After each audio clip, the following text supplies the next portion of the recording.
ekskluziv olaraq rum.az saytı üçün.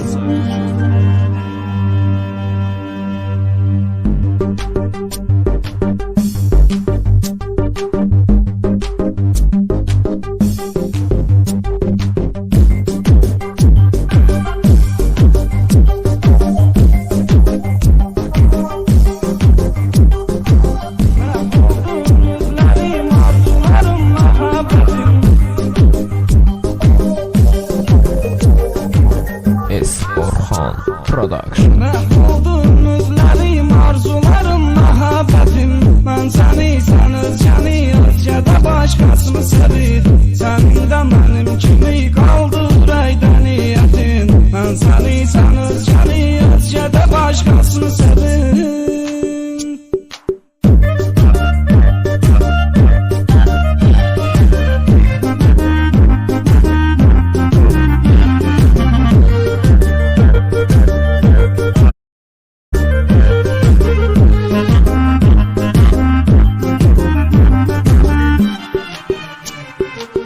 Mənə sensizliyi öğretmisən esrətli axı.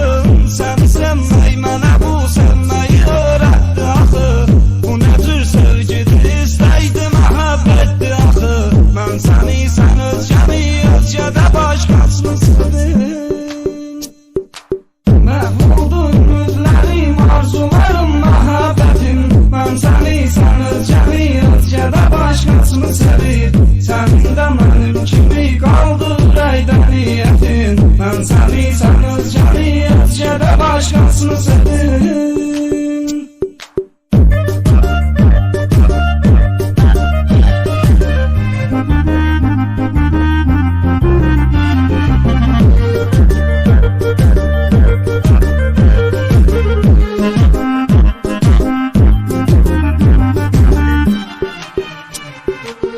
Neçə illər səni qəlbimdə xəlvət istəmişəm. Qarşılıq verməmsən, qarşılığını gözləmişəm. Bir düşün nə etdilər, nə etmişsən, neynəmişəm. Mən səni sən özgəni özgədə başqasını sevdim.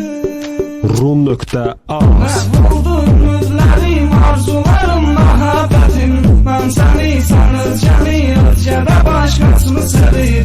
Sənin də mənim kimi qaldır niyetin. Ben seni sen özgəni özgədə başqasını sevdim.